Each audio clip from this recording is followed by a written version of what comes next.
ในโอกาสเกิดอาศัยท้องแม่แบ่งปันดินน้ำลมไฟมาเป็นเนื้อเป็นตัว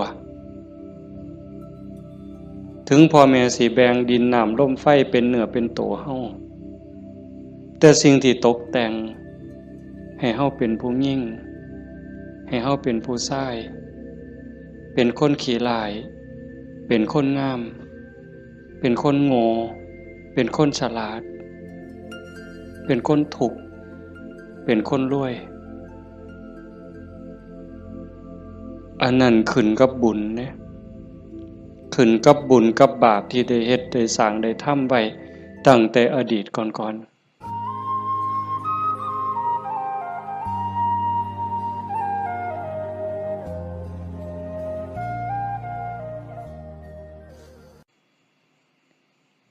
เฮาทั้งหลายจังว่ามีบุญมันมาจากขันธ์แล้วหนีจากนรกพ้นนรกพ้นเปรตพ้นอสุรกายพ้นสัตว์เดรัจฉานได้มาเป็นคนยกระดับจากคนมาเป็นมนุษย์มีศีลมีธรรมเข้าใจในเรื่องเล่าของชีวิตแก้วแหวนเงินทองเฮาก็หาอยู่ประกอบสัมมาอาชีพเลี้ยงปากเลี้ยงท้องเลี้ยงลูกเลี้ยงหลานอยู่2 มื้อ3 มื้อที่เฮามาอยู่ในสวนธรรมเนี่ยขันไปค้าไปขายเด้มันสิได้จักบาทผู้บางคนได้เป็นพันผู้บางคนได้เป็นหมื่นแต่ญาติโยมคิดว่าเอาไว้ซะก่อนแก้วแหวนเงินทองก็มีค่าอยู่มีประโยชน์อยู่แต่มันบ่สู่บุญบ่สู่บุญบ่สู่กุศลบุญกุศลจะเฮ็ดให้เฮาดียิ่งขึ้นไปกว่านี้สูงขึ้นไปกว่านี้บุญเป็นที่เพิงปุญญานิปะละโลกัสสมิงปฏิทาหุนติปานินังเพราะเหตุว่าบุญนั้นเป็นที่พึ่งของสัตว์ทั้งหลายในโลกหน้าพร้อมทั้งโลกต่อไปเพิงได้ตั้งแต่วินาทีนี้ตั้งแต่วินาทีที่เฮ็ดบุญก็เอากายเอาวาจาเอาใจนี่เฮ็ดบาปก็เอากายวาจาใจนี่เฮ็ดบาปเฮ็ดให้เกิดความทุกข์เกิดความเดือดร้อนคันแม่นเฮ็ดบาปดูๆเฮ็ดบาปบ่อยๆเฮ็ดบาปหลายๆถึงในขณะที่เฮ็ดมันสิม่วนมันสิสะใจก็ตามแต่จักมื้อหนึ่งเวลาหนึ่งมันจะเดือดร้อนในข้าวที่มันลุ่มหลงมันก็บ่ย้านหยังดอกอย่างคนไปรักของเขาคนฆ่าเขาเนี่ยฆ่าสัตว์ลักทรัพย์ประพฤติผิดในกามล่วงเกินลูกหลานสามีภรรยาผู้อื่นนอกใจผัวเมียเจ้าของก็แล้วแต่ขี่ตัวใส่หลายป้ายสียุโย่งให้แตกเหล่าสามัคคีตอนเฮ็ดตอนทำตอนกำลังมั่วเมาอยู่นี่ก็บ่ย้านหยังก็คิดว่ามันบ่มีผลแต่บัดฮอดเวลาหนึ่งมันจะเกิดความเศร้าหมองเกิดความย้านแต่มาว่าทุกคนเนี่ยแม่นสิปากคำเว้ายืนยันนักแน่นว่าบ่เชื่อดอกว่าบาปมีบุญมีชาติหน้าชาติก่อนนรกสวรรค์บ่มีดอกนั่นก็เว้าแต่ปากซ่อมมึงโลดคันมีคนแนวนั้นอยู่ใกล้เฮาปากว่าบ่ย้านแต่ว่าใจส่วนลึกเนี่ยมันยังมีอยู่วันๆอยู่คือกันบัดยามเจ็บยามไข้หรือยามที่บาปกรรมมันตามท่านตกทุกข์ได้ยากลำบากลำบนตอนนั้นสิกระวนกระวายเป็นทุกข์ตั้งแต่ยังมีชีวิตอยู่แต่ขันคนที่เสื่อมั่นอยู่แล้วว่าบาปมีบุญมีชาติหน้าชาติก่อนนรกสวรรค์มี ขันเผลอไปเฮ็ดบาปปั๊บด้วยความคิดไม่ออกในเคยเป็นคิดบ่ดีบ่งามกับพ่อกับแม่กับครูบาอาจารย์พาสององค์เจ้าเพียงแค่ความคิดแป๊บนิดเดียวเศร้าหมองเดือดร้อนทันทีเห็นบ่ได้โดนเลยเด้อากาลิโกเลยเด้เกิดทุกข์เกิดเดือดร้อนทันทีบาปคือความทุกข์คือเครื่องเดือดร้อนในปัจจุบันส่งผลไปเรื่อยๆเรื่อยๆขันกำลังบาปมันแห้งมันยังส่งผลอยู่เจ็บไข้ไก่ล้มไก่ตายมันก็หลอกล้อนพาจิตตกไปสู่อบายหนักสุดลงสู่นรกเบาลงมาเป็นเปรตอสุรกายเบาอีกเป็นสัตว์เดรัจฉานใส่บาปใส่กรรมอยู่นั่นเบาบางแล้วเมื่อเวลากลับมาเกิดเป็นคนอีกเถื่อเศษบาปตามมาพิการหูหนวกตั้งแต่เกิดผู้บางคนตาบอดตั้งแต่เกิด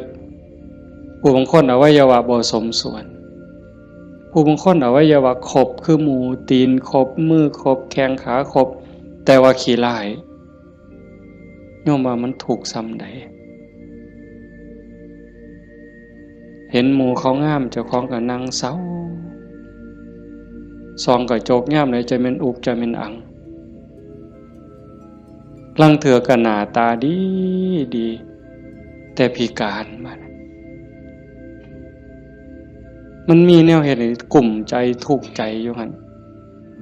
บ้านเมืองเขามีมือ10 นิ้วมือ10 นิ้วเจ้าของพันมี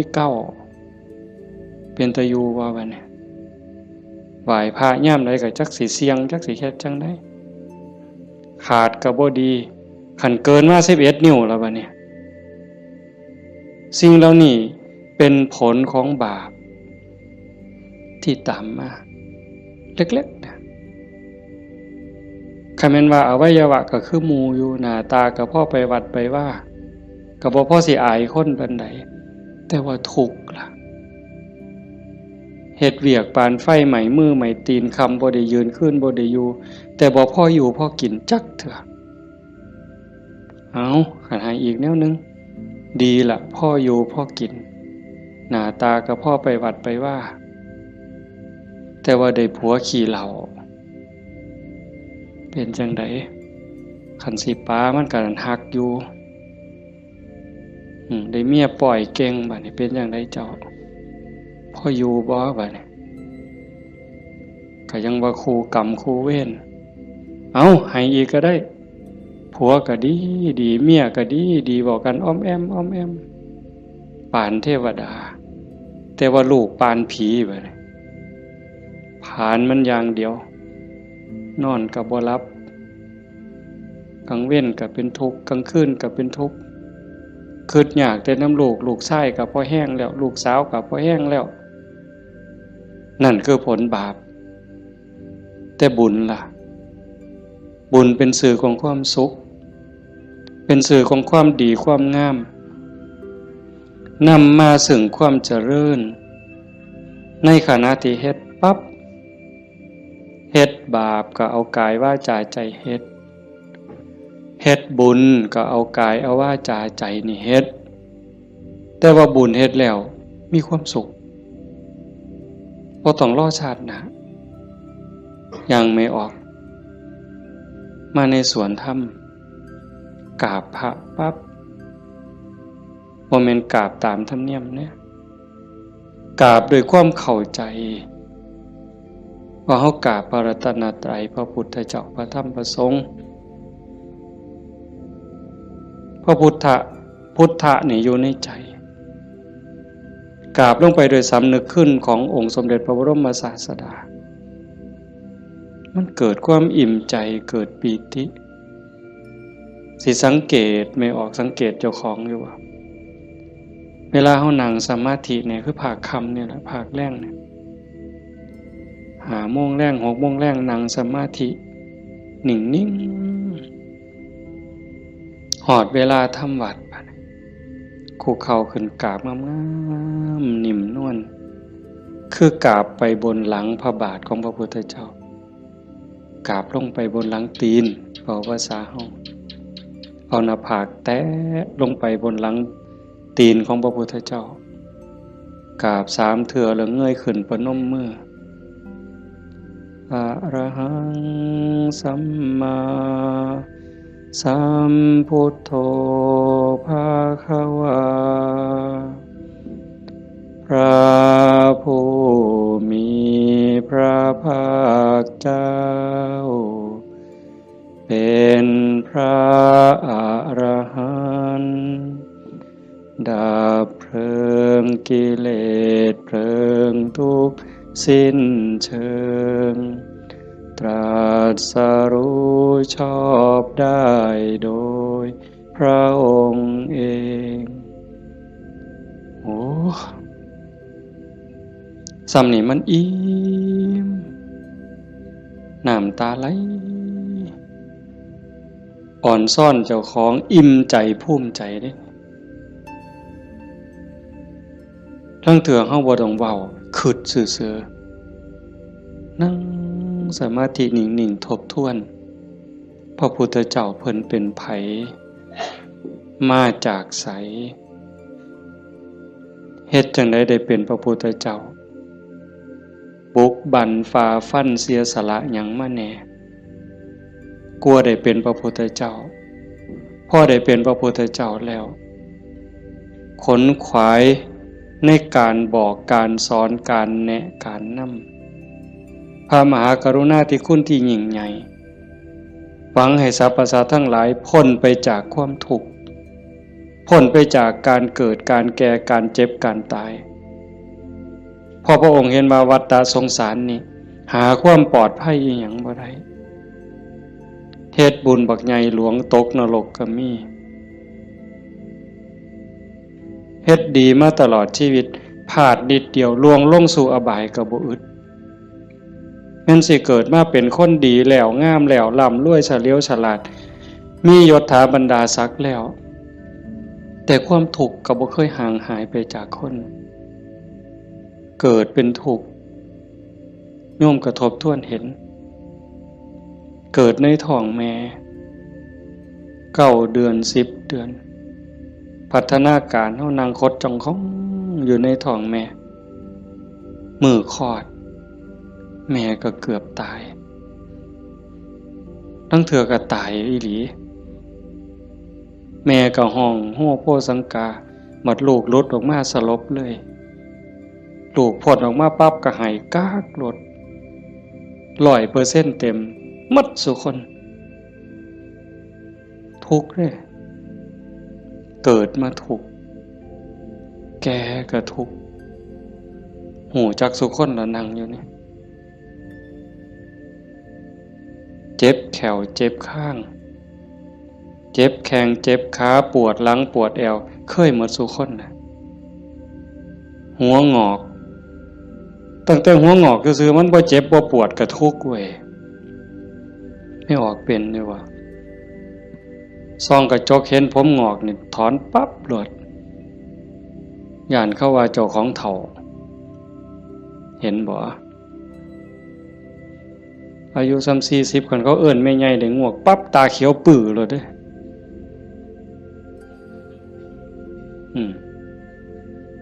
แต่คันอายุ60เขาเอิ้นน่าสาว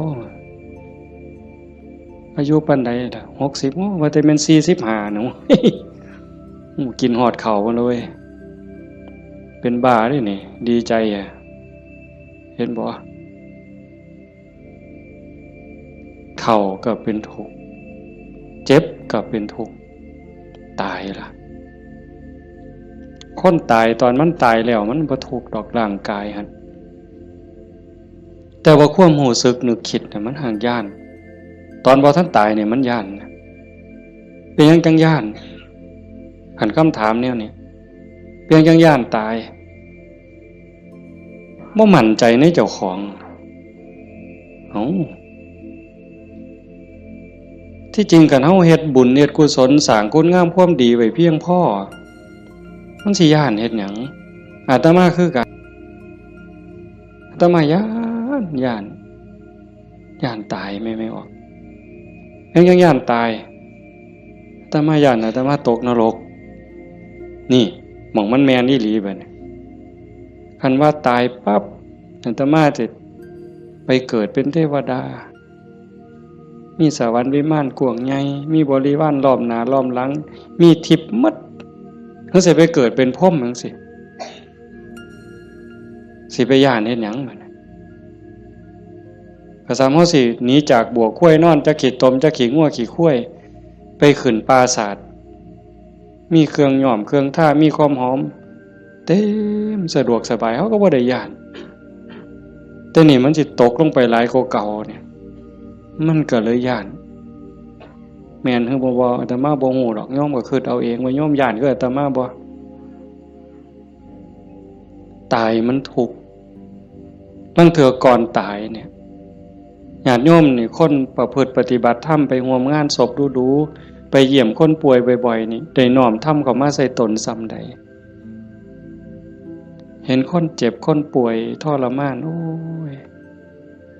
บัดฮอดข้าวเจ้าของสิเป็นจังไดน้อคือดูพอพระพุทธเจ้าเพิ่นบอกว่าโอปนัญิโกควรน้อมเข้ามาใส่ต้นเลือกได้อยู่บ่ล่ะโยมโอ้ยผู้ขาสิเลือกเอาตายด้วยโรคอันนี้ดอกสิเอาไหลตายดอกเอาง่ายที่สุดแล้วเด้นี่เอาวะกินข้าวอิ่มๆกับลูกกับผัวกับเมียแล้วนอนหลับแล้วตายไปเลยนี่ง่ายที่สุดแล้วเอาบ่ยังบ่ทันหันเอาอยู่เด้นี่ขนาดพิธีที่ดีที่สุดสบายที่สุดล่ะเด้ขันไปเว้าถึงพวกเจาะข้อหายใจบ่ได้เจาะข้อเพราะท่านก็ป้อนอาหารทางสายยางเจาะสวงเอาเงี้ยวออกบัดนี้เลือดก็ใส่ทั้งแขนข้างนึงน้ำเกลือก็ใส่แขนข้างนึงออกซิเจนงุ่มดังอีกเจาะสวงเอาน้ำออกบัดนี้อุ้ยผู้ใดคิดว่าเจ้าของสิบ่ถูกแนวนั้นแน่อยู่นี่ยกมือขึ้นเบิ่งบ่มีหลักประกันหยังเลยพระพุทธเจ้าเป็นผู้มีพระมหากรุณาธิคุณคิดเห็นบุญคุณของพระองค์เที่ยวบอกเที่ยวสอนจากป่าสู่ป่าจากเขาสู่เขาจากกระท่อมของคนขอทานฮอดปราสาทราชวังของพระราชามหากษัตริย์คิดเห็นบุญคุณของพระองค์จังซี่เฮาได้มาเฮ็ดนำทำตามมันเป็นบุญแน่ๆ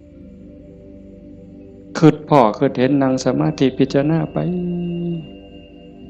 เกิดอิ่มใจพอใจสุขใจเดียวนี้คิดเบิ่งเจ้าของมันถึงสิเกิดบ้านนอกคอกหน้าบ้านป่าคาดอนบ่ร่ำรวยเป็นแสนเป็นล้านคือเพิ่นแต่ว่าเฮามีวัดมีครูบาอาจารย์มีพี่มีน้องที่รักศีลรักธรรมเฮามีสัมมาทิฏฐิมีความเห็นถูกเห็นตรงตามคำสอนพระพุทธเจ้าอย่างน้อยๆนี่เชื่อว่าบาปมีบุญมีชาติหน้าชาติก่อนนรกสวรรค์มีเฮ็ดดีก็ย่อมได้รับผลดีเฮ็ดชั่วก็ย่อมได้รับผลชั่ว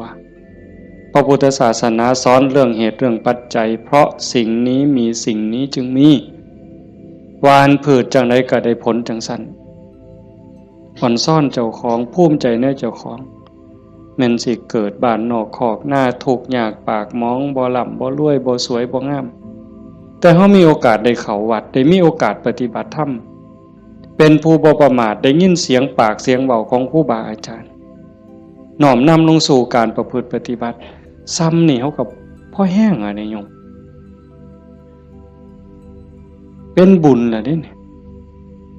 เกิดปีติเกิดความอิ่มใจแล้วก็ตั้งตนในความบ่ประมาทอีกอันนี้หมายถึงบุญเฮ็ดปั๊บก็เกิดความสุขใจอิ่มใจปั๊บขันเฮ็ดเรื่อยๆเฮ็ดบ่อยๆเฮ็ดดูๆจิตนึกตั้งแต่ถึงคุณงามความดี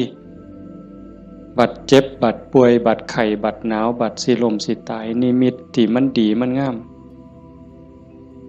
นำพาดวงจิตดับปุ๊บไปสู่สุคติขันมันเฮ็ดดูอันนี้หมายถึงดีเด้ให้ท่านรักษาศีลเจริญภาวนาเลี้ยงพ่อเลี้ยงแม่เขาวัดเขาว่าสร้างน้ำทำบุญมีจิตเอื้อเฟื้อเกื้อกูลขันมันเฮ็ดดูบ่อยๆจิตมันเที่ยวทางนี้ดูอันดอกมันก็ง่ายต่อการสิเกิดสิ่งเหล่านี้ในการจูงจิตไปสู่สุคติดับปุ๊บก็ไปสู่สวรรค์ไปสู่พรหม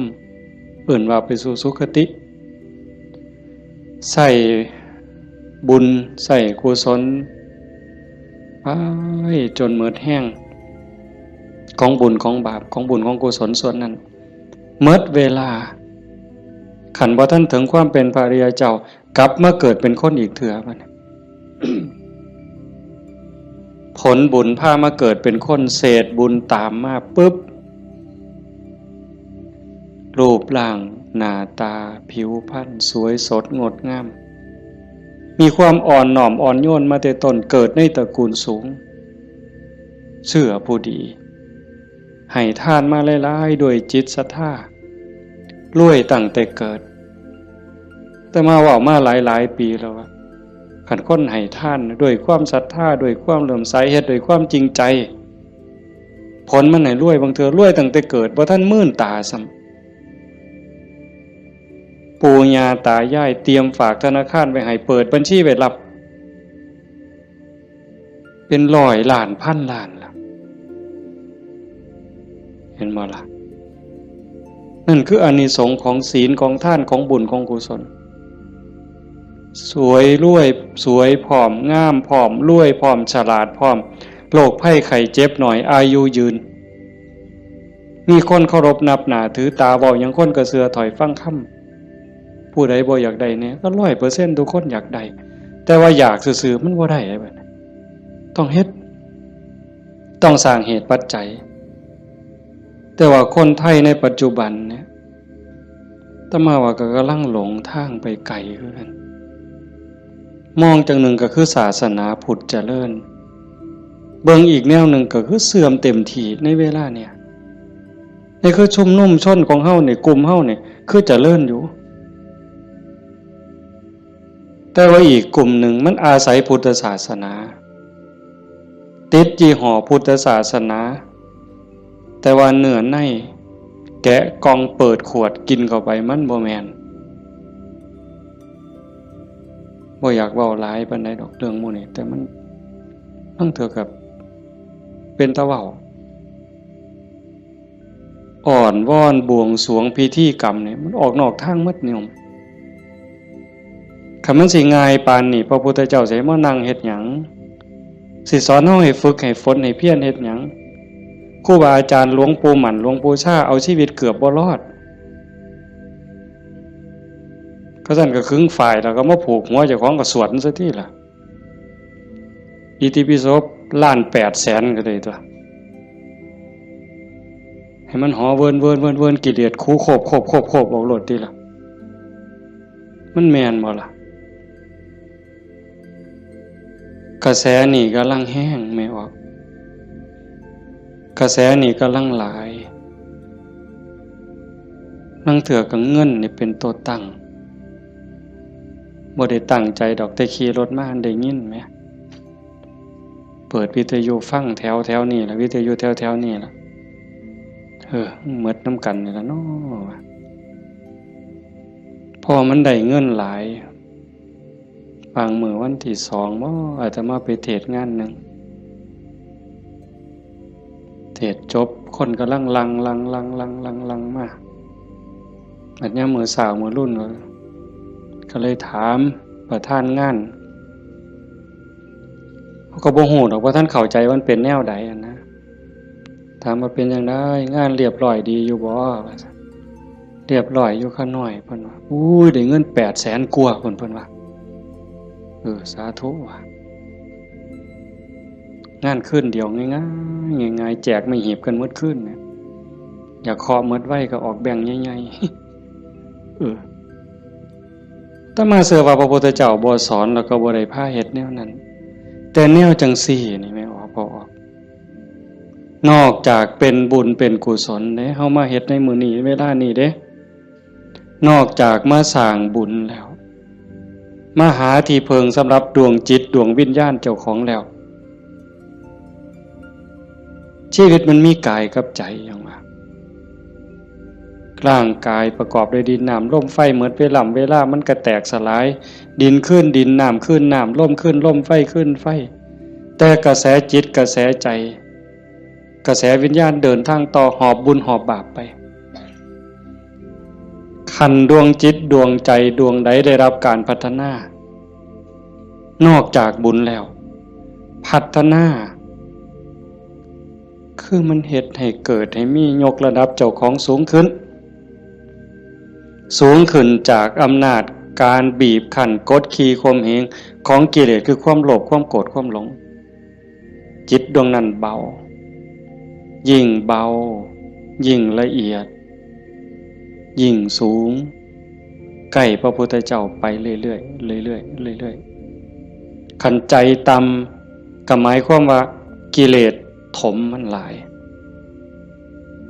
ใจสูงกิเลสติดหน่อยขันสูงที่สุดกิเลสเกาะบ่ได้ก็เป็นอิสระจากกิเลสไปเข้ามาเดินจงกรมมานั่งสมาธิสวดมนต์ฟังเทศน์ฟังธรรมก็เพื่อสิซักฟอกจิตใจเจ้าของการฟังธรรมนี่ก็เป็นตนหนึ่งเฮ็ดให้เฮาได้เกิดปีติเกิดความสุขเกิดสมาธิตั้งแต่เกิดความเข้าใจได้ส่องได้ทางยกจิตเจ้าของให้มันสูงยิ่งขึ้นได้เฮาก็เฮ็ดหลายๆอย่างทั้งการฟังทั้งการประพฤติปฏิบัติทั้งการสวดมนต์เฮาทำวัดแปลมันยิ่งเห็นยิ่งเข้าใจอย่าเอาเพียงแค่มวล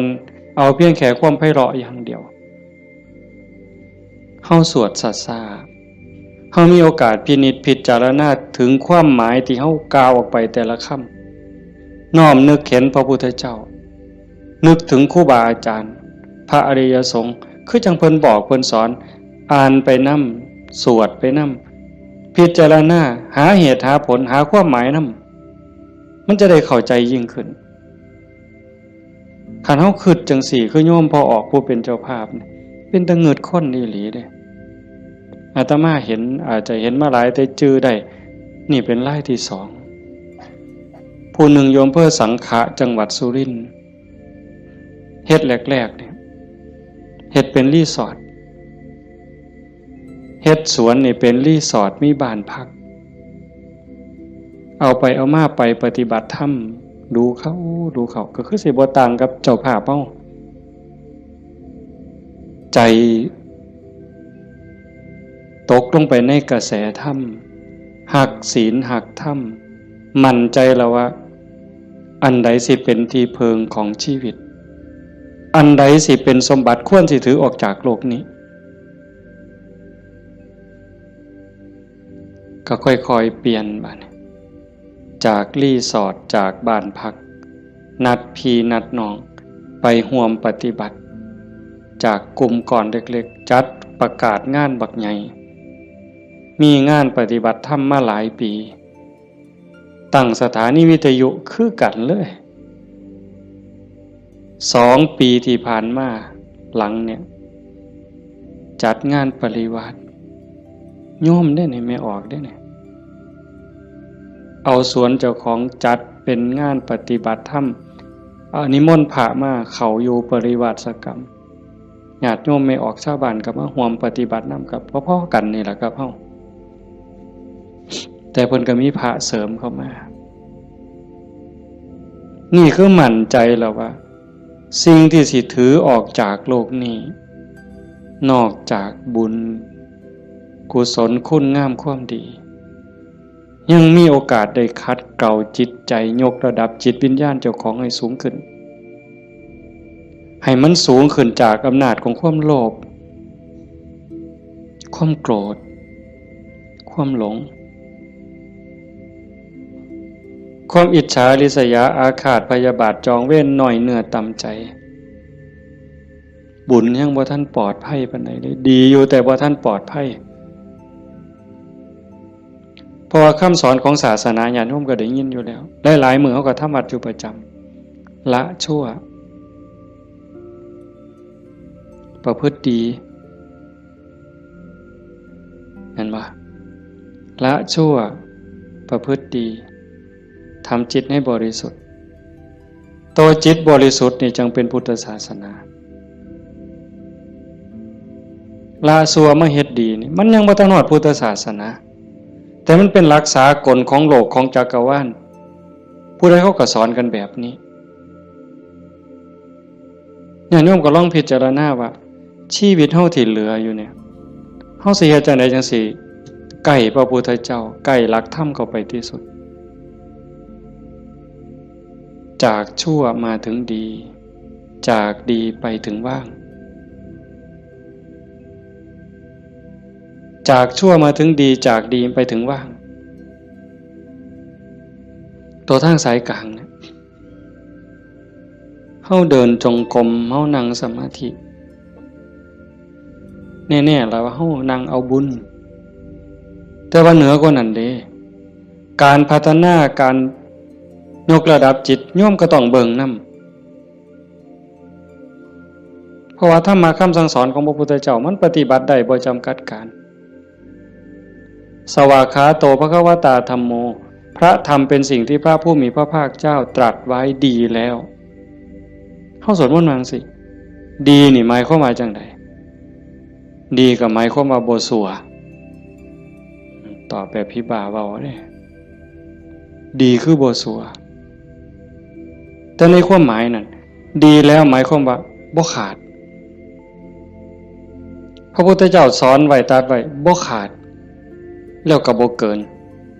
พอดีสำหรับการดับทุกข์สำหรับการสร้างบุญสร้างกุศลสร้างประโยชน์กับส่วนรวมแล้วพอดีสำหรับการดับทุกข์บ่ต้องเติมเข้าไปอีกแล้วก็บ่ต้องเอาออกคำสอนเนี่ยบ่ต้องเอามาเติมคันพวกมาเติมกลายเป็นสัตว์ทำปฏิรูปเป็นของปลอมไปมองศาสนาสิฟั่นเฟื่อนมองเฮาสิหลงทางเสียเวลาของชีวิตเฮ็ดไปก็เสียเงินเปล่าเสียเวลาเปล่านั่นคือมันเป็นสัตว์ทำปฏิรูปเป็นของเกินเป็นของไร้สาระแต่ว่าเติมเข้ามางัดใส่พระโอษฐ์ของพระองค์ว่าอันนี้พระพุทธเจ้าตรัสนี่คือเหตุการณ์หลายๆอย่างอยู่ในเวลานี่ในสังคมชาวพุทธเฮาบ่ขาดแล้วก็บ่เกินสวากขาโตภควตาธัมโมพระธรรมเป็นสิ่งที่พระผู้มีพระภาคเจ้าตรัสไว้ง่ายแล้วนอกจากดีแล้วก็ง่ายนำเพียงจังว่าง่ายเป็นเหมือนกับเปิดของที่ปิดของที่ถูกปิดอันไหนเป็นคนปิดความบ่ฮู้อวิชชาความบ่ฮู้โมหะความหลงความมืดมันครอบงำจิตใจของเราสัตว์มาชั่วอนันตกาลจนเจ้าชายสิทธัตถะเสด็จออกบวชบำเพ็ญเพียรบารมีได้ตรัสรู้ใต้ต้นพระศรีมหาโพธิ์ก่อนพุทธศักราช45ปีนั้นจึงเปิดขึ้นมาได้นักบวชก่อนพระองค์เนี่ยเฮาสินับหลายปานใดเป็นหมื่นองค์หมื่นศาสดาหมื่นครูอาจารย์ที่แสวงหาแต่ว่าบ่มีผู้ใดพอเปิดบ่ออกบุญบารมีบ่ถึงแต่เจ้าชายสิทธัตถะบำเพ็ญบารมี20อสงไขยกำไรแสนมหากัปบารมีเต็มเปี่ยมจังสามารถเปิดของที่ปิดหงายของที่คว่ำจุดแสงสว่างในที่มืดบอกทางแก่คนหลงทางนี่คือคำสอนพระพุทธเจ้าเด้เปิดของที่ปิดหงายของที่คว่ำบอกทางแก่คนหลงทางจุดแสงสว่างในที่มืดก็จังว่าตรัสไว้ง่ายแล้วธรรมอันมีส่วนขี้ริ้วพระองค์เฉือนออกหมดสิ้นแล้ว ตัวไหนมันเฟือมันฝุ่มเฟื่อยเป็นเรื่องไร้สาระเฮ็ดให้เสียเวลาพระองค์ปาดออกเฉือนออกหมด คือกันครับใบใหม่เมดป่าแต่พระองค์นำมาสอนซ้ำกับกำใหม่ในมือใบใหม่ในกำมือเนี่ยม่วนหลายมันบ่เป็นประโยชน์บ่เป็นไปเพื่อการดับทุกข์มันอาจเสียหลายคือกับใบใหม่ในป่าสูตรนั่นสูตรนี่สูตรยารักษาโรคสูตรสะเดาะเคราะห์ต่อชะตายังก็สิบอกกันคือซุมื้อเสริมดวงเสริมมงคลนั่นก็แล้วแต่วิชาที่มันบ่เป็นไปตรงไปเพื่อความดับทุกข์พระองค์บ่เอามาสอนเฉือนออกบ่เอามาเว้าถือเป็นเรื่องไร้สาระเป็นหยังจังเอาแต่สิ่งที่มันเป็นประโยชน์ล้วนๆเอาแต่แก่นเพราะว่าวันเวลาของชีวิตเฮาบ่พอโยมชีวิตหนึ่งๆเฮาบ่พอสำหรับการจะปลดเปลื้องกิเลสออกจากใจเป็นเรื่องรีบด่วนวันเวลาของชีวิตเฮามันบ่ถึง100 ปีจะคนเนี่ยเห็นบ่เบิ่งดีๆเด้เฮาเกิดมาอยู่ในโลกนี่มันบ่เกิน100 ปีหลายคนอยู่นี่60แล้ว70แล้วอายุจน70หัวงอกแขวหักแล้วเนี่ยกิเลสลดลงหรือยังถามเจ้าของเบิ่งยังเครียดให้ลูกเขยบ่เครียดให้ลูกไผ่บ่ไปตักอาหารยามมื้อเช้านี่มันอยากได้หลายเกินจำเป็นบ่นั่งเถื่อตักไปก็อันนี้ก็สิเป็นตาแซ่บอันนี้ก็สิเป็นตาแซ่บตักไปตักมาแงกเบิ่งถาดโอ้มันสิกินหมดบ่พ่อละเพิ่นว่าย่างสิวิตโตเฮ็ดบักสมยังถอยกลับหลังมาอีกอยู่2 ก้าวกำปึ๊บอีกอยู่นี่คือเฮาพัฒนาบ่ทันไปเนี่ยตอนนี้อายุ70นี่เอาบักสมมาหน่วยนึงยังบ่พอยังเอาหน่วย2ไว้เสียงไว้ให้หลานอยู่มื้ออื่นมื้อเนี่ยเจ้าว่ามันของเล่นซั่นบ่กิเลสเนี่ยสิเอาชนะมันแนวใดหลายภพหลายชาติหลายแสนชาติล้านชาติมาแล้วที่เฮาแพ้มาตลอดแต่ว่าก็ใครแน่ชาตินี้ได้มาเป็นคนสู่ตอนในสนามนี่เวทีนี่คันแม่นนักมวยนี่คือเวทีแก้มือแม่ว่านัดล้างตาคันแม่นการแก้มือกันเป็นกีฬาหยังก็ตามนี่เป็นไฟหนึ่งเป็นเกมหนึ่งที่เฮาสิเอาชนะมันแต่ตอนนี้จากยกแรกมาจนฮอดยก5นี่เฮาถึกมาสะบักสะบอมในนับ8ก็หลายรอบแล้วอีกบ่ถึงนาทีแล้วเด้มันสิหมดยก5นี่สิหวังน็อกอยู่บ่เจ้าสิถึกศอกกลับเขามิดอ้อยซอยอีกยกนึงบ่จักนี่ต้องเบิ่งให้เห็นเด้จังว่าพระพุทธเจ้าเพิ่นเฉือนออกหมดสิ้นแล้วเอาแต่เรื่องทุกข์เรื่องดับทุกข์จ่อเข้ามาคันเอาว่าท่านเข้าใจซ้ำนั่นอ่านความรู้สึกเจ้าของมันเฮามาเดินจงกรมนั่งสมาธิซ้ายย่างเนาะขวาย่างเนาะสิย่างพุทโธก็แล้วแต่ย่างเฮ็ดหยังอาตมาอาจสิเว้าบ่ถูกเด้ญาติโยมอาจจะเข้าใจกว่าอาตมาก็เว้าไปตามบ่าซั่นเนาะ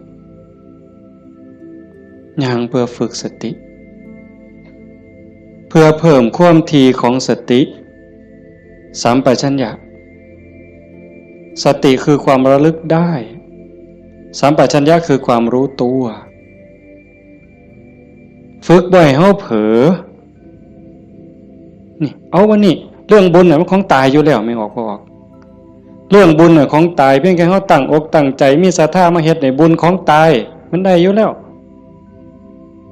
จากชั่วมาถึงดีจากดีมาถึงว่างจากบาปมาถึงบุญจากบุญไปถึงว่างเนี่ยบุญของตายเฮาเพียงแค่มีศรัทธามานี่มันมหาศาลแล้วบุญเป็นต้นหนุนแต่เฮาสิเอาดีกว่านั้นบ่คันเจ้าดีกว่านั้นทุกอย่างก้าวที่เฮาย่างซ้ายหูว่าซ้ายขวาหูว่าขวาคันสิเอาขวาพุทธซ้ายโทก็ให้ฮู้อย่าให้จิตออกนอกปกติคนเฮานี่จิตมันสิส่งออกนอกย้อนไปอดีตบ้าง มื้อวานมื้อก่อนปีกาย10 ปีก่อนยังเอามาคิดดีบ่ดีก็ให้คือเห็นแนวเป็นตะทุกข์หลายเศร้าหลายนอนให้คือเห็นตั้งแต่10 ปีก่อนพุ่นอันนี้ก็บ่แม่นคิดไปคิดมาเห็นตั้งแต่อดีตได้ตามใจเฮ็ดอันนั้นก็แม่นหมดแน่นหมดถูกใจเจ้าของหมดนอนหัวยุ่มอยู่อันนี้ก็บ้าบ่แม่นคันบ่อยู่กับอดีตบ่นี่พูดอนาคตมื้ออื่นมื้อนี้ผู้เขาหดบ่นอพูนย่านผู้เหี่ยวอ่ะมึงดิล่ะอีหล่าหลานน้อยมันสิคิดฮอดแม่ใหญ่มันบ่นอ ไปดอกเด้อันนั้นอันนี้มันสิได้เป็นจังซี่บ่เกิดความวิตกกังวลไปข้างหน้าอันนี้ก็บ่แม่นการประพฤติปฏิบัติพระพุทธเจ้าเพิ่นบอกให้อยู่ในปัจจุบันอดีตก็ละไปแล้วอนาคตก็ยังไม่มาให้อยู่กับปัจจุบันที่เฮาพุทโธนี่คือเห็นปัจจุบันหายใจเข้าพุทนี่เห็นปัจจุบันโธออกนี่เห็นปัจจุบันในเมื่อมีสติอยู่กับปัจจุบันอันนี้เป็นเครื่องฝึกเป็นเครื่องมือในการฝึกจิตที่มันเคยวอกแวกไปอดีตแน่อนาคตแน่บ่นิ่งแน่เพราะเฮาจับไว้กับอารมณ์พระกรรมฐานผู้บางคนก็ท้องพองท้องยุบหนอพองหนอพุทโธคือลมหายใจซื่อๆเอามันมาจับไว้นี่จิตมันก็ค่อยนิ่งเข้าคันเฮาบ่ลดละความเพียรคันจะว่าถึงสติเป็นคือกับหัวสติเตสังนิวารนังสติเป็นเครื่องกั้นหยังกั้นกิเลส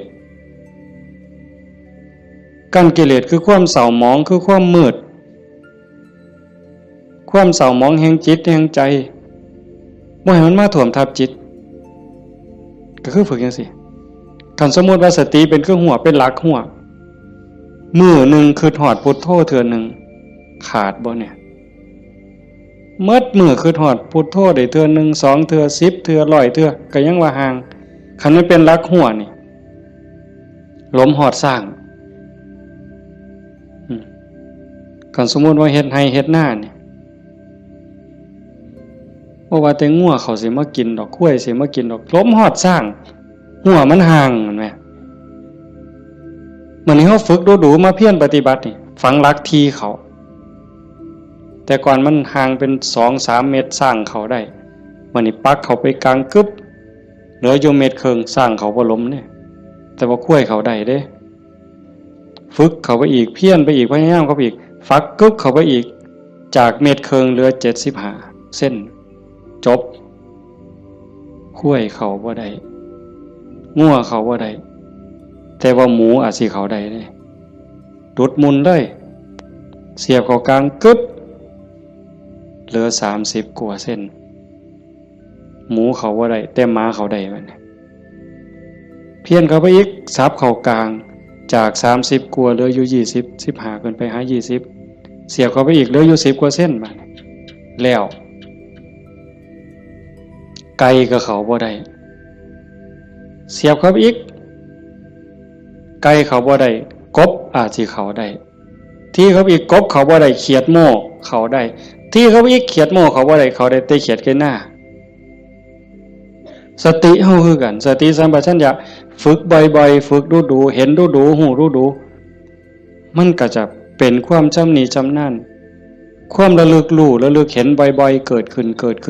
อยู่ในปัจจุบันบ่อยๆบ่ได้แวบไปสู่อดีตบ่ได้แวบไปสู่อนาคตเกิดความตั้งมั่นเกิดความมั่นคงสติสัมปชัญญะสมาธิความตั้งมั่นได้มั้ยสมาธิคือความตั้งมั่นแห่งจิตบ่วอกแวกปัญญารอบรู้ในกองสังขารที่มันมาหลอกจิต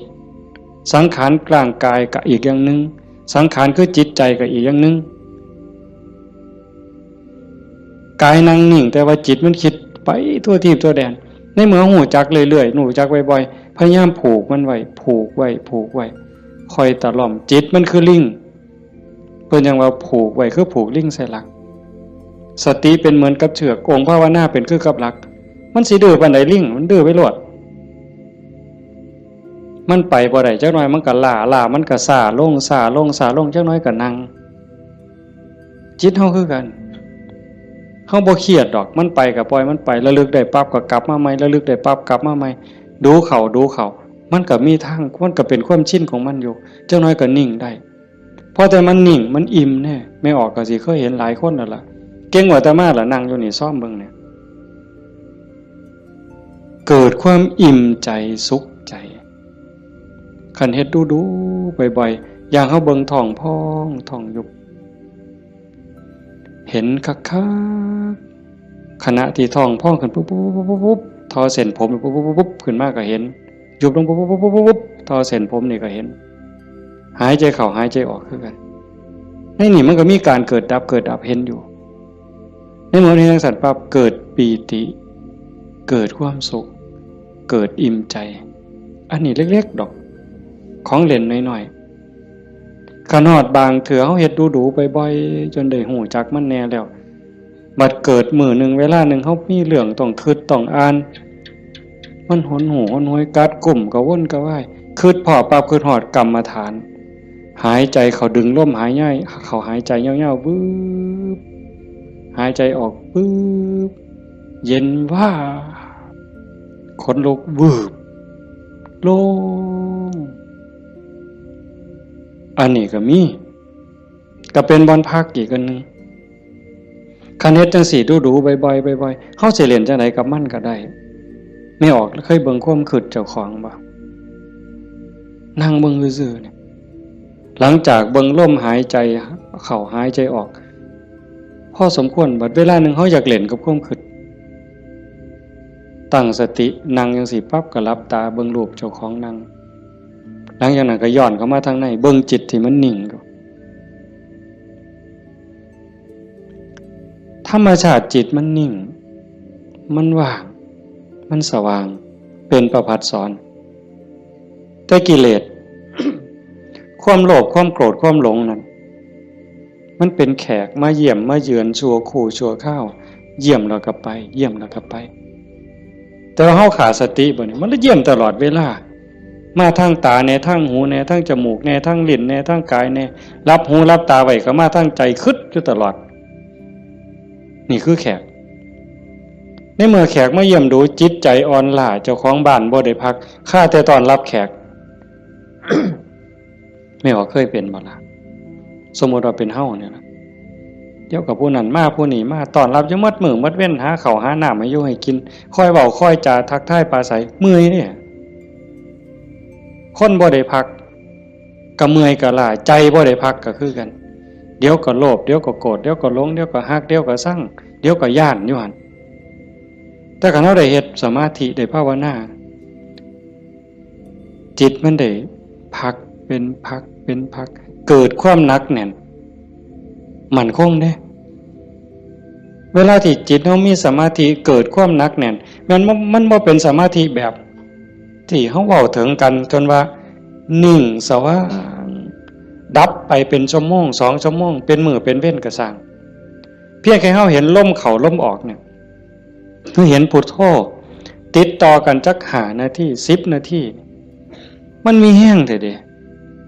ไม่ออกหลายคนเป็นอยู่มั้งเห็นพุทโธลมเข้าก็พูดลมออกก็โธต่อกันจัก5นาที10นาทีนี่มันเกิดความมั่นคงในใจคันแม่นกกเสานี่ก็ซ้ำเสาปูนแล้วอยู่บ่ติงเด้จิตใจบ่หวั่นไหวนักแน่นมั่นคงโยกบ่ได้เห็นบ่เจ้าขันไปกว่านั้นบัดน่ะอ่านเบิ่งความคิดปั๊บหูปั๊บคิดปั๊บหูปั๊บคิดปั๊บหูปั๊บเฮานั่งจังซี่คือกันไม่ออกคันสมมุติว่าเฮาพุทโธแล้วมันมักคิดเอาแนวใหม่มึงคิดกูสิเบิ่งบัดนี้บ่พุทโธแล้วเศร้าพุทโธคิดปั๊บหูปั๊บคิดปั๊บหูปั๊บบ่คิดต่อมันเด้บ่คิดซอยมันหูมันซื่อๆมันเศร้าเด้หูปั๊บมันเศร้าเลยเด้มันอยากอาย ซ้ำกับลูกกับหลานสิไปลักกินของเนี่ยเสียงตาหน่อยเบิ่งหดมือปั๊บรถได้เป็นแนวนั้นเบิ่งความคิดอันนี้ก็ตัวหนึ่งเอาไปเอามาหูขบวนการกันแรกๆตั้งเถอะมันคิดไปแล้วสมมติคือเขียนหนังสือนี่บออานอบานไม่โทบ้านบออัวบัวออามองามฮอดพุ่นจังคิดออกฮอดม่อมาหรอโอ้ยคิดไปอย่างฮอดพุ่นตั้งสติไหมมันเขียนไหมมันอาจสิฮอดงออาบ่ทันได้ม่อมาฮอดสระปั๊บหูปั๊บขันหูรู้มันสิสั่นเข่าได้บัดแต่ขันแรกๆปั๊บมันฮอดงออามองามบ้านบัวงามมันเฮาตั้งสติดีๆเอาก่อนมันมาฮอดม่อมาเนี่ยมันมาหยังก่อนสระอาก่อนสระอาเด้งองูก่อนงองูเด้ว่าแหวนก่อนว่าแหวนมหานากาศก่อนมหานากาศบ่ใบไม้ไล่ถอยกลับมาลุ่นไปอีกสั่นเข่าคิดปั๊บหูปั๊บคิดปั๊บหูปั๊บการปรุงแต่งของจิตของสังขารมันไปบ่ได้ไกลเพราะหูมันอยู่จอบมันอยู่จากไปหอดบ้านบัวงามมันต้องบัดสุดท้ายมันหอดเพียงแค่บออาเพราะท่านไม่โทษสั่นเข้ามาหอดบอใบใหม่มัดโตเบิ่งดูบอใบใหม่เพียงแค่ขอดหัวหูจักหยุดปุ๊บเป็นแนวนี้ก็เป็นตรงมันว่างตรงมันนิ่งตรงนี้กิเลสบ่มานั่นคือจิตเดิมสะอาดบริสุทธิ์บ่พาเจ้าของถูกเข้าใจได้เลยว่าคำสอนของพระพุทธศาสนาสูงสุดเพื่อบ่ทุกข์คำสอนของพระพุทธเจ้าทั้งหมดเป็นไปเพื่อดับทุกข์เป็นไปเพื่อพ้นทุกข์จังว่าความว่างจากความยึดมั่นในความเป็นตัวเป็นตนในสิ่งที่ใดที่มีที่เป็นเฮาประพฤติปฏิบัติจังสี่คือกันเดินจงกรมนั่งสมาธิเพื่อเจริญสติสัมปชัญญะปัญญาสมาธิให้มันหูเท่าทันในเมื่อกิเลสเกิดมากระทบกิเลสคือความทุกข์คือความเดือดร้อนความเศร้าหมองต่างๆมันจะเกิดขึ้นกับจิตกับใจมันมาทางไหนมันมาทางตามันเข้าทางตาเข้าทางหูทางจมูกทางลิ้นทางกายทางใจเพิ่นเอิ้นว่าอายตนะอายตนะเป็นเครื่องเชื่อมต่อภายในก็มี6ภายนอกก็มี6ตามันเป็นคู่กับรูปหูเป็นคู่กับเสียงจมูกเป็นคู่กับกลิ่นลิ้นเป็นคู่กับรสกายเป็นคู่กับสัมผัสใจเป็นคู่กับอารมณ์มันใส่ตาใดเข้าทั้งตาใดมันเข้าทั้งตาใส่หูใดมันเข้าทั้งหูใส่ดังใดมันเข้าทั้งดังใส่ลิ้นใดเข้าทั้งลิ้นรับหูรับตาไว้มันเข้าทั้งใจไปเฮาฝึกสติสัมปชัญญะเพื่อให้อยู่กับปัจจุบันให้มันเท่ามันทันให้มันเร็วเวลาเกิดการกระทบตาเห็นรูปปั๊บตาบอดมันต้องเห็นตาบอดมันต้องเห็นเป็นเรื่องธรรมดาเห็นปั๊บเฮ็ดจังได๋บัดเฮ็ดจังได๋ในเมื่อตาเห็นรูปปั๊บเฮาสิรักษาใจบ่ให้มันหักบ่ให้มันสั่งบ่ให้มันดีใจบ่ให้มันเสียใจนี่คือตัวปฏิบัตินี่คือทางสายกลางเห็นปั๊บให้ใจเป็นปกติคือบ่ทันเห็นคือกับเฮานั่งเบิ่งพุทโธพุทโธตาเห็นปุ๊บหูปั๊บแต่ว่าให้นิ่งอยู่คือเก่าอย่าให้เกิดดีใจเสียใจอย่าให้เกิดหักเกิดสั่งขันมันจำเป็นสิต้องจัดการกับสิ่งที่เฮาเห็นก็เฮ็ดด้วยจิตเป็นปกติสมมติว่าขึ้นไปตั้งเฮือนมีขี่ไก่ไปด่าไก่กับบ่แม่นอีกปล่อยให้ไก่กับบ่แม่นอีกละคือเป็นตาสร้างไก่กับบ่แม่นอีกละบ่ถึงมัดเฮ็ดให้จิตเป็นปกติยากอยู่ได้บ่ง่ายจักเม็ดไม่ออกย้อนเฮาเฮ็ดบ่ได้นี่เฮาจังเกิดจังตายเที่ยวตกนรกเป็นเปรตอสุรกายเที่ยวขึ้นสวรรค์เที่ยวลงนรกอยู่นี่ย้อนเฮ็ดจิตเป็นกลางบ่ได้เห็นขี่ไก่ก็สิไปสั่งไปด่าไก่แต่คันเห็นเงินแบ่งพันถิ่มอยู่เป็นจังได๋บัดมันสิว่าดีใจที่ละว่าติ อันนี้ก็บ่ถึกดีใจพอใจก็บ่แม่นให้จิตเป็นปกติคันสิจับสิหยิบมันมีเจ้าของบ่ก็หยิบไปหาเจ้าของเอาเก็บไว้ซะก่อนก็จังค่อยไปกาดหาเจ้าของก็บ่คิดว่าสิเอาจังสี่คือกันคันบ่มาทางตาล่ะมันมาทางหูบัดนี้สมมุติว่าเขาด่าปุ๊บได้ยินเสียงด่ามาเฮ็ดจังได๋สิเฮ็ดใจเป็นปกติบ่เสียใจบ่น้อยใจคันพวกเพิ่นปฏิบัติเนาะเพิ่นจังว่าได้ยินเนาะเอาสติไว้ที่หูเกิดขึ้นที่หูก็ดับลงที่หูได้ยินเนาะบ่ให้ราคามันเถาะบ่ให้ราคาเลยบ่ดีใจนำบ่เสียใจนำเสียงกระซักว่าเสียงบ่แม่นสัตว์บุคคลตัวตนเล่าเขาเว้าง่ายแต่ว่าเฮ็ดยากที่สุดก็ย้อนว่าฝึกบ่ทันพ่อ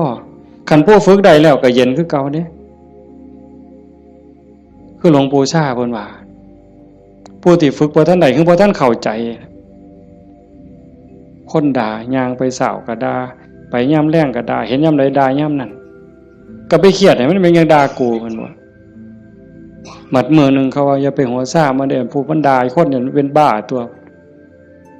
เศร้าเครียดเศร้าสั่งนั่นคือจิตเป็นกลางแล้วกลับคืนสู่ฐานเดิมของมันคันเขาให้เขาด่าเขาจมให้เฮาบ่ฮู้ท่านว่างจิตบ่เป็นก็ไปเครียดไปขมหาทางตอบแทนสิเอาขึ้นจองกรรมจองเวรไว้แต่ขันทาย่องแล้วบัดเนี่ยเป็นจังไดบัดแต่คำย่องคำย่อมากเฮาก็ดีใจก็บวกฟู่ขึ้นบ่ถือคือเก่าเสียใจก็บ่ถือดีใจก็บ่ถือ